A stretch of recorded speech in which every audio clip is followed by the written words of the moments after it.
Very quick. Thank you, Mr President. I rise on adjournment to speak on an urgent matter related to the recently completed Commission of Inquiry into Tasmanian Government's response to child sexual abuse in institutional settings. First, a brief summary of pertinent facts as context.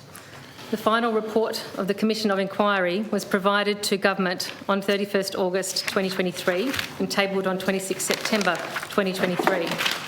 Titled, Who Was Looking After Me? Prioritising the Safety of Tasmanian Children, the report is extensive, 3,000 pages in 23 chapters over 8 volumes, making 75 findings and 191 recommendations. In response to the direct question posed by the title, Who was looking after me? Most expected the Commission's report to provide answers and accountability. However, as we know, notably and shockingly, the report presents only one finding of misconduct against one individual, and none of its 75 findings were specified as adverse. Many in the community, especially those who have been involved as witnesses in the Commission of Inquiry, found this unfathomable and at odds with the stated purpose and expected outcomes of the inquiry process. While the Commission met its responsibilities during the progress of the inquiry in referring over 100 people to police and child protection authorities as required, a key tangible output of its investigations, the findings presented, contain a glaring lack of specific accountability for the extensive, egregious and protracted failures presented and discussed in the body of the report. It appears clear on reading the report that the Commission's attempts to pursue adverse findings and findings of misconduct were complicated by legislative changes made after the Commission was established and by interpretations of those legislative changes insisted on by the legal representatives of the state. The result of this was the Commission being constrained in its ability to make adverse findings and findings of misconduct, to the point that it appears intended findings of both these types had to be abandoned by the Commissioners in the interests of prioritising currently vulnerable children and were consequently omitted from being explicitly included in the report. In making that statement and arriving at that undeniable and entirely unacceptable conclusion, I'm drawing in particular on the following sections of the report. Volume 1, 5.1, Challenges We Faced. Volume 2, 2.3.1, Legislative and Regulatory Amendments. Volume 2, 2.3.4, Power to Make a Finding of Misconduct and an Adverse Finding. And Volume 8, 3.1, Adverse Findings and Misconduct Findings. Some may recall this alarming situation was reported by news outlets following the tabling of the Commission's report. Mr President, to my specific matter of urgency today. First, I must stress I do not take this action lightly. I have had many sleepless nights since I first became aware over the last week of the matters I'm about to raise. I have also given serious consideration to my responsibilities as an elected member to raise with the responsible authority at the earliest available opportunity matters of serious consequence, which I believe this to be. Further, I believe in this instance the Parliament is a relevant authority and the adjournment today is the first available mechanism for me to do so. Looking at the report, we see that in the course of its work, the Commission issued 30 Section 18 misconduct notices to 22 people.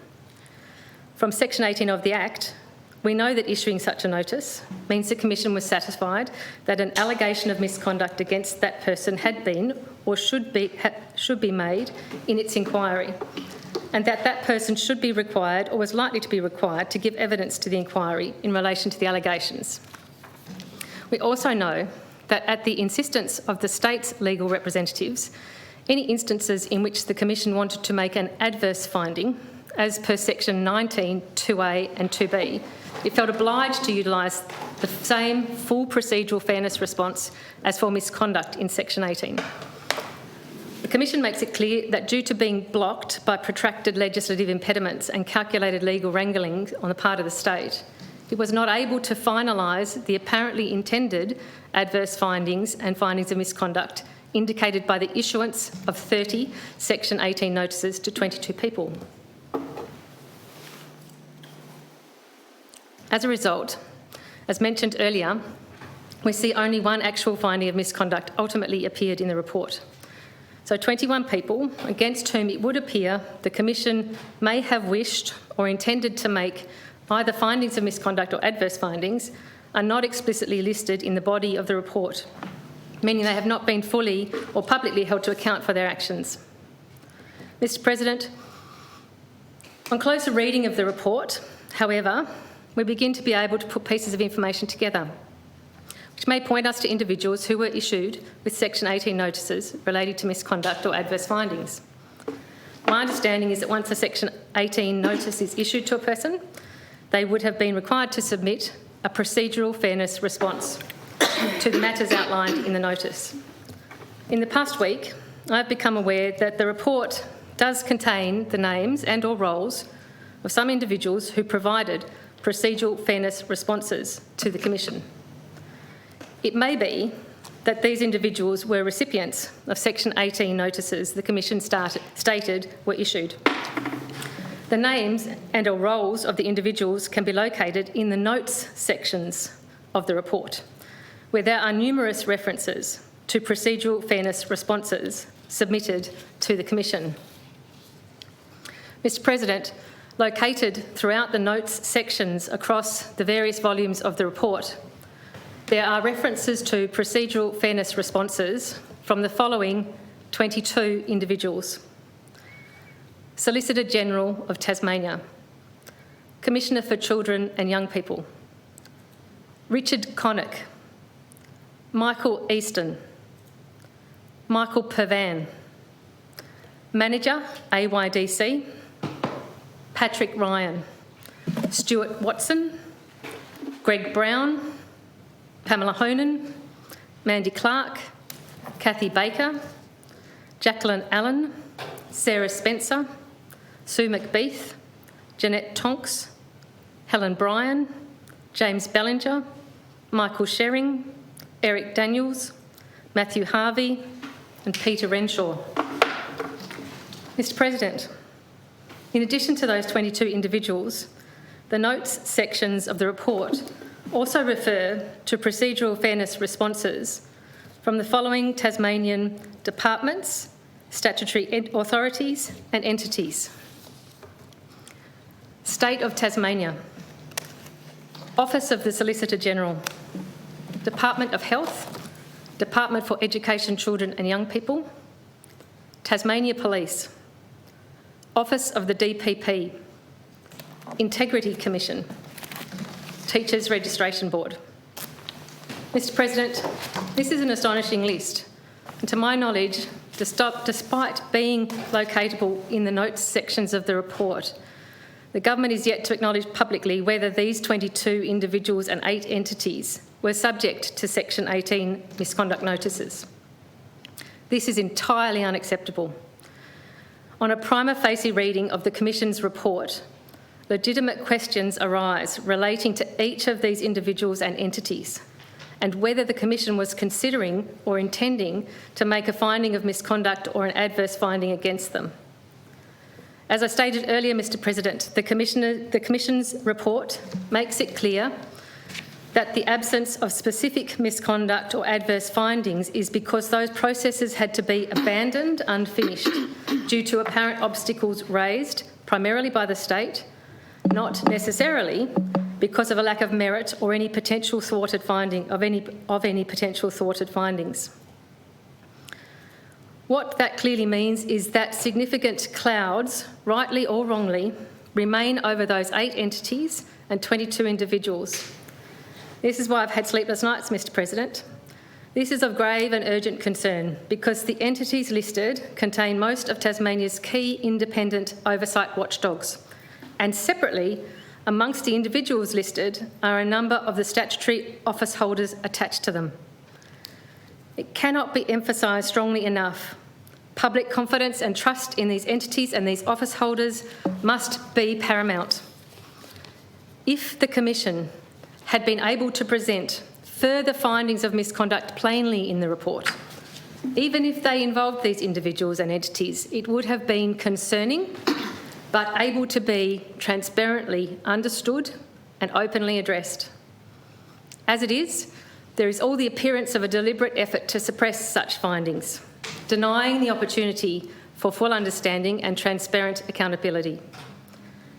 Furthermore, these entities and some individuals referred to could have key responsibilities in implementing or providing oversight of the implementation of the formal government response to the Commission's recommendations. How are we to trust or have confidence in any Commission of Inquiry implementation plan moving forward if some of those with key responsibilities in implementing it have been left with such a serious question mark over them from a stymied Commission process? Mr. President, it is unacceptable for this opacity of outcome to be left unaddressed, hanging over the heads of those 22 people and casting public doubt over those 8 departments, authorities and entities. This is an intolerable situation for those Tasmanians who engaged with this Commission of Inquiry in good faith, oftentimes at great personal distress, with the expectation that it would provide genuine acknowledgement and accountability at all levels. The report lays out catastrophic failures of both individuals and systems, to adequately protect children in state institutions, and yet the state appears to have gone to great lengths to prevent the Commission from making any findings of misconduct or adverse findings, especially against individuals. This concern must be transparently examined and tested. It cannot be swept under the already threadbare carpet. Mr. President, the report is gut-wrenching reading, and at times it presents what appears to be close to a pedophile protection racket in Tasmanian state institutions. This is utterly wretched, to find, even at the latest stages of the Commission process, that there appears to have been calculated blocking by the state of misconduct and adverse findings being made, looks like nothing short of a devastating continuation of that same protection racket mentality. This is a disgrace. It is unconscionable. Any further perception that government is closing ranks and that back covering is occurring must be removed immediately and entirely. The ministerial statement made by the Premier on 17 October 2023 promised anyone identified in the report as needing to be held to account would be held accountable. It now appears the state itself must needs be held to account, including key personnel in the state service, in government and possibly oversight entities. On an issue as sensitive as this, all efforts must be made to rebuild public trust and confidence in the state and our oversight entities. But the relevant government actions announced by the Premier are largely internal processes not suitably independent of government and not guaranteed to be transparent. Mr. President, in conclusion, I put on the record here questions that must be answered as a matter of urgency on this situation, noting that in the days, weeks and months to come, there will no doubt be many further questions requiring answers. 1. Did the current Solicitor General, Ombudsman, CEO of the Integrity Commission, Commissioner for Children and Young People and Manager of Ashley Youth Detention Centre receive Section 18 notices from the Commission of Inquiry indicating they may be the subject of misconduct findings? If not, did they receive Section 19 notices indicating possible adverse findings? 2. Are any of the Commission of Inquiry recommendations being implemented or overseen by senior public servants who received Section 18 notices from the Commission of Inquiry? 3. If the Solicitor General received a Section 18 notice indicating that she herself may be the subject of a misconduct finding, will she be stepping aside from providing legal advice to Tasmanian departments and statutory authorities on the government response to the Commission of Inquiry and also from any civil litigation matters that involve child sexual abuse? 4. Who will provide legal advice to the government in relation to matters raised about the Solicitor General at the Commission of Inquiry? 5. Did the Commission intend but find itself unable to make either misconduct findings or adverse findings against the 22 individuals and 8 entities that appear in the notes of the report as having provided a procedural fairness response? 6. Did the state deliberately draft the amendments made to the Act in 2021 in order to argue an interpretation that would create obstacles for the Commission to make adverse findings and findings of misconduct against the state, other entities and individuals? 7. Under whose instruction or direction did the legal representatives for the state assert an interpretation of Section 18 and 19 of the Act that the Commission regarded as onerous and a barrier to fully undertaking its role? 8. When did the Premier first become aware of the Commissioner's concerns that Section 18 and 19 of the Act including the state's interpretation of those sections, was impeding their capacity to make adverse and or misconduct findings they felt necessary.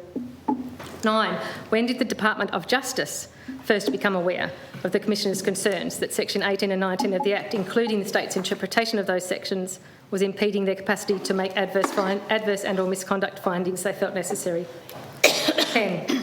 After the Department of Justice became aware of the Commissioner's concerns over Section 18 and 19 of the Act, what action was taken by the Department and or the Attorney-General? Mr President, I appreciate the indulgence of the Chamber. I will finish by again reiterating I did not take this step lightly. I did so because I genuinely believe the Commission's report title, Who Was Looking After Me, was not chosen lightly either. I do not read it as merely a rhetorical question, but one directed to us all in this Parliament. And distressingly, I cannot answer it for those children then or even now. And worryingly, looking ahead, I cannot in good conscience answer who will be looking after me. It is now incumbent on the Parliament to follow the trail set by the Commission and seek those answers.